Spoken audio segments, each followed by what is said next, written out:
नमस्कार। देश के सबसे बड़े लोकतांत्रिक महाकुंभ लोकसभा चुनाव 2024 के 6 चरणों का मतदान सफलतापूर्वक पूरा हो चुका है। अब केवल एक चरण चुनाव शेष रह गया है। पूरे देश की जनता की नजरें इस निर्णायक चरण पर टिकी हुई है। सभी जनता जानना चाहती है कि क्या नरेंद्र मोदी एक बार फिर से प्रधानमंत्री बनेंगे।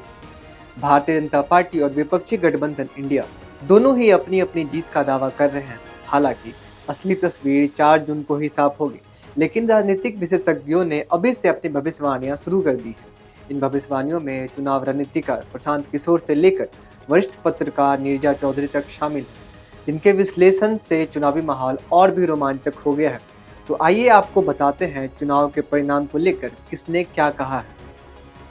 सबसे पहले बात करते हैं प्रशांत किशोर की। चुनाव रणनीतिकार प्रशांत किशोर ने एनडीटीवी को दिए एक इंटरव्यू में बताया कि बीजेपी और विशेष रूप से नरेंद्र मोदी ने कांग्रेस को बड़ी चतुराई से मात दी है। बीजेपी का 370 सीटें और इस बार 400 पार का नारा कांग्रेस को समझ ही नहीं आया। प्रशांत किशोर का मानना है कि दक्षिण भारत के राज्यों में बीजेपी की सीटें बढ़ने जा रही है और उन्हें इस बार भी 2019 के आसपास ही सीटें मिलेंगी। चुनाव विश्लेषक और राजनीतिज्ञ योगेंद्र यादव ने हाल ही में अपने सोशल मीडिया पर लोकसभा चुनाव 2024 को लेकर एक आकलन साझा किया। उनके अनुसार बीजेपी और उसके सहयोगी पार्टियों को 240 से 260 और एनडीए के साथी दलों को 35 से 45 सीटें मिल सकती हैं। इस प्रकार एनडीए को 275 से 305 सीटें मिलने की संभावना है, जिसे नरेंद्र मोदी एक बार फिर से प्रधानमंत्री बनने के दौर में आगे हैं। इसके बाद बताते हैं नीरजा चौधरी ने क्या कहा।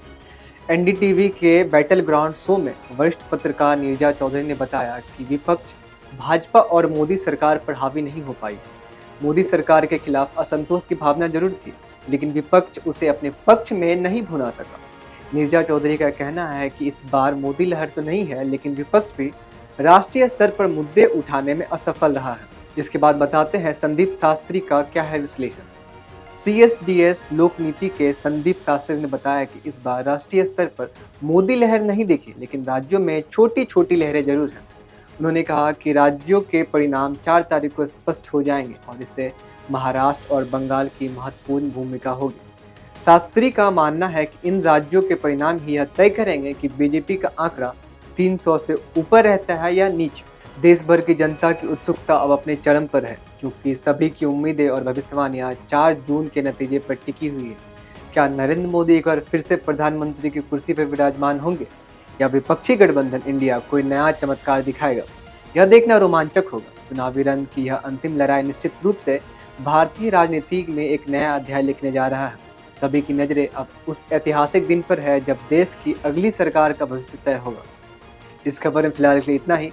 ऐसी तमाम जानकारियों के लिए जुड़े रहे हमसे और देखते रहे क्लिक इंडिया। धन्यवाद।